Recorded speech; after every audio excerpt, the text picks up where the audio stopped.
If your energy is shot, your motivation is gone, and you feel like a shell of who you used to be, and you've been told by a doctor that your testosterone is normal, this video is for you because I spent the better part of 5 months doing everything right, going to the right doctors, getting the right labs, and being told over and over again that there was nothing wrong, that my numbers were fine, that I should just deal with it. Spoiler, my numbers were not fine. The doctors just weren't looking at the right ones. Today, I'm going to walk you through exactly what I went through from my first testosterone test all the way to finally getting a prescription.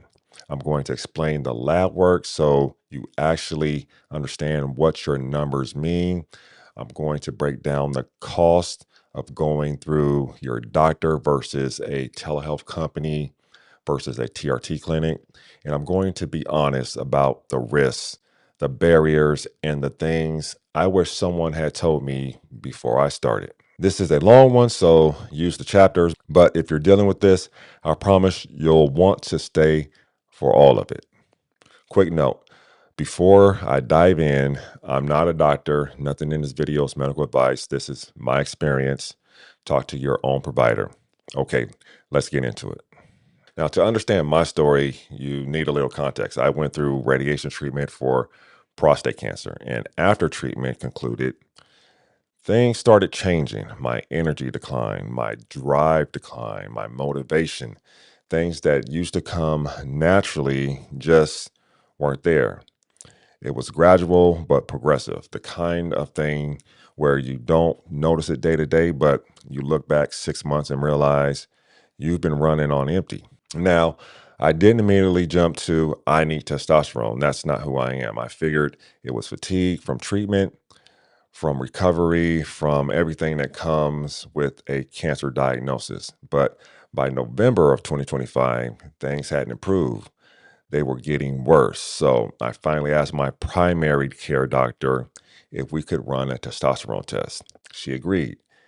And that was the beginning of a process that was far more complicated than I ever anticipated.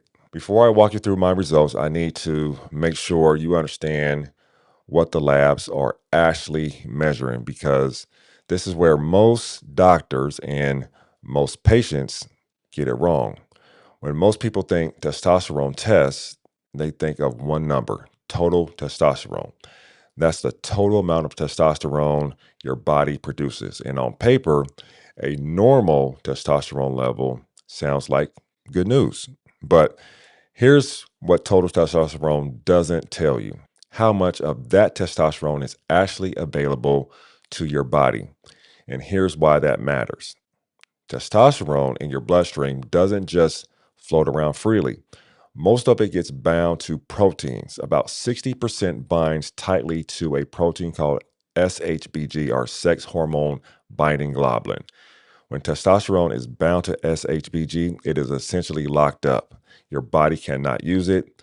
It is biologically inert.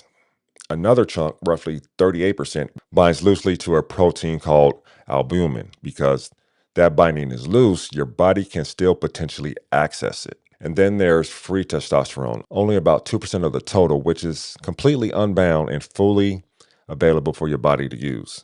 This is the most biologically active form. So when you understand that, you see the problem. Total testosterone tells you how much your body made, not how much is actually available to you. If your SHBG is high, it's binding up more of your testosterone, leaving less for your body to use, even if your total number looks fine. What you actually want to know: free testosterone, the most important number. This is directly available. Then there's bioavailable testosterone, free testosterone plus the albumin bound fraction, the combined amount your body can potentially use. SHBG levels, because this is how much is being locked up and kept away from your body. LH and FSH, these are messenger hormones from the brain. More on that in a second. Commit this to memory because you're going to need it when we talk about what my doctors got wrong. My November 2025 test came back with total testosterone in the normal range. On its face, that's good news, but my SHBG was elevated above the reference range. And because of that, my free testosterone was really low, still technically within the reference range, but at the bottom. And my bioavailable testosterone, which remember is the combination of free testosterone and albumin bound testosterone, came back low. My primary referred me to an endocrinologist, and I got in to see him in January of 2026. I walked him through my symptoms, my labs, my prostate cancer history. His concern, and honestly, it's a reasonable one on the surface, was that my prostate cancer history might make me a poor candidate for TRT. We'll talk more about that in a bit, but he ordered a more comprehensive panel to get a fuller picture of what was going on. These results confirmed everything. Total testosterone, still normal. SHBG, high again, slightly higher than before. Free testosterone and bioavailable testosterone, low, normal, barely scraping past the bottom of the reference range this time. And then there were two new numbers that told a bigger story, LH and FSH. These are what's called gonadotropins, messenger hormones produced by your pituitary gland that travel to your testes. LH tells your testes to produce testosterone. FSH tells them to produce sperm. Think of them as the signal your brain sends when it needs more. My LH levels were fine, but my FSH levels were nearly 3 times the upper limit of the normal range. Here's what that means. My body was desperately cranking up the signal, telling my testes to produce more, and my testes weren't fully responding. So the body kept sending a louder and louder message. That pattern, high FSH, low response, is a hallmark of what's called primary hypogonadism. To explain the two types quickly, primary hypogonadism means the problem is at the level of the testes.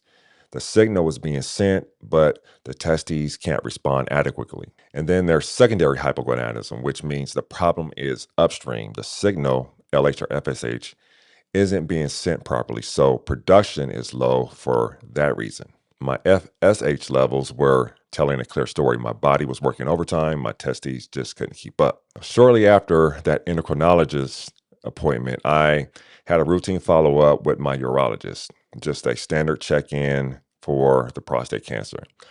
But I also took the opportunity to ask him about TRT and show him my labs. He was dismissive, and I mean completely dismissive. He told me my high SHBG levels were meaningless, that my elevated FSH levels, nearly 3 times normal, meant nothing, that my free testosterone and bioavailable testosterone numbers meant nothing. Because in his view, my total testosterone was normal, and that was the only number that mattered. Now, I want to be direct with you here because I don't think this doctor was a bad person. I think he was operating from an outdated, oversimplified understanding of how testosterone actually functions in the body. And he is not alone in that. There is a significant portion of the medical community, including general practitioners, urologists, and even some endocrinologists, who approach testosterone this way. They order a total testosterone test, they see a number in the reference range, and they stop thinking. What they're missing is the physiology. Your total testosterone number is the least predictive of how you actually feel and how your body actually functions. The question is always how much of what your body makes is available to you. That's free testosterone. That's bioavailable testosterone. That's SHBG. Those are the numbers that matter. And in my case, those numbers were telling a very consistent story that was being completely ignored. I left that appointment feeling defeated. And then there's another barrier that I kept running into that I want to address head on, because if you've had prostate cancer history, you're going to hear this too. For decades, there's been a belief in medicine that testosterone causes prostate cancer, or at a minimum, it feeds it. This belief traces back to a single study from the 1940s. The science behind that study has since been found to be deeply flawed, but the belief around it stuck. Here's what the more recent science actually shows. The prostate has androgen receptors, receptors that bind to testosterone. But those receptors become saturated at relatively low testosterone levels, around 250 nanograms per deciliter. Once they're saturated, additional testosterone has no additional effect on the prostate. You can't overstimulate a receptor that's already fully occupied. In fact, some research suggests that it's chronically low testosterone that may increase prostate cancer risk in certain individuals, not high testosterone. Now, this is not fringe science. It has been published in peer-reviewed journals and is increasingly accepted in the field of men's health and urology, but it hasn't fully filtered down into general clinical practice.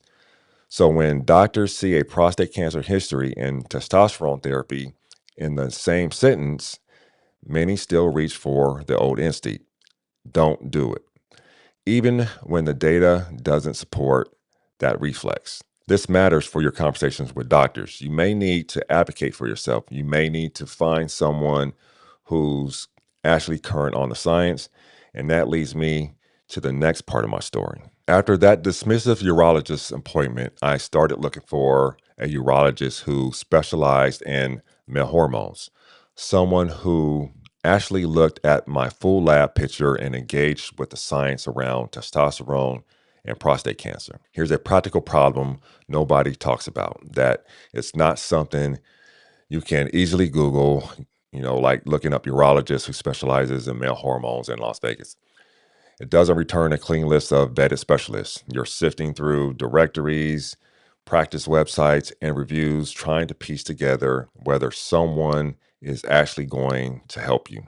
And in the meantime, I tried to reschedule with my endocrinologist that I saw in January, and his next available appointment was June. This is February at the time. So he was 4 months out. So I asked my primary for another referral. She submitted it, and I heard back today, which is May 7th, that it was approved. And now I can call to schedule an appointment. That's 3 months just to find out that I can make a phone call to schedule an appointment. This is the reality of the traditional medical system when it comes to hormone health. The specialists are booked out. The referrals take months, and the clock keeps ticking while you're sitting at home feeling worse.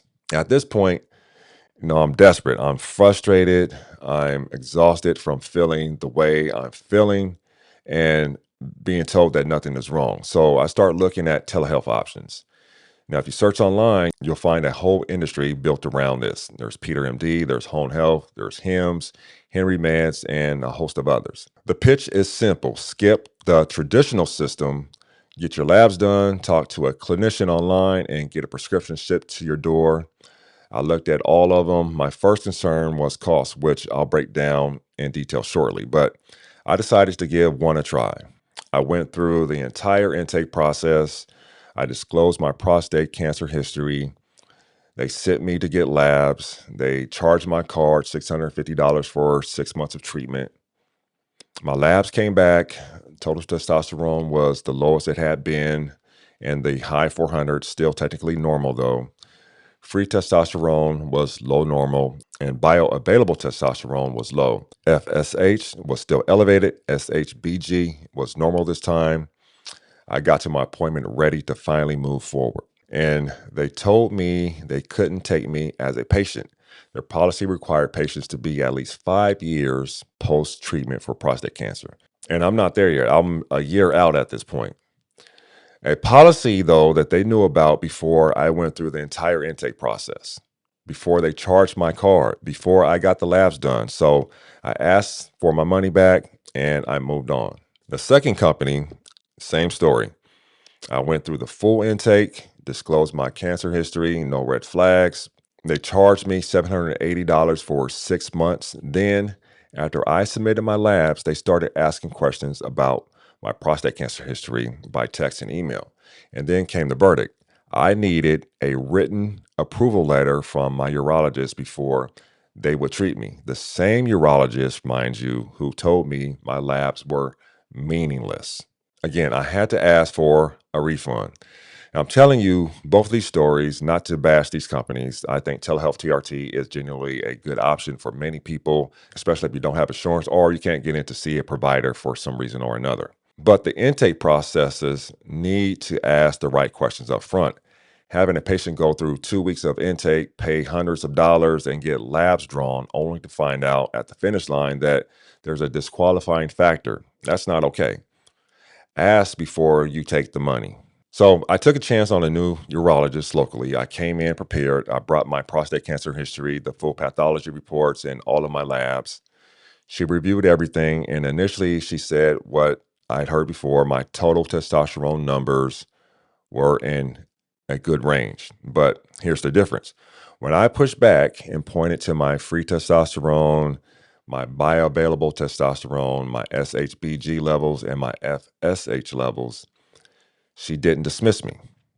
She said she wanted to take it back to a colleague and discuss it further. A week later, she called me. She was putting in a prescription. We scheduled a follow-up appointment for a few months out, and she gave me lab paperwork to take to Quest to be drawn a few weeks before our follow-up appointment, which had my blood draw today, and I have my follow-up appointment on May 21st. So then we can see where the numbers are and if they move. That's the moment, 5 months in the making. What was different about her is she listened, she engaged with the data that I brought. And when she wasn't sure, she consulted with a colleague rather than defaulting to no. That is the doctor you're looking for right there. Now let's talk money, because this is a real barrier for a lot of people. Telehealth companies, these typically run about $100 to $200 per month. Sometimes that cost includes your lab, sometimes it doesn't. Some charge a separate membership or enrollment fee on top of the monthly cost.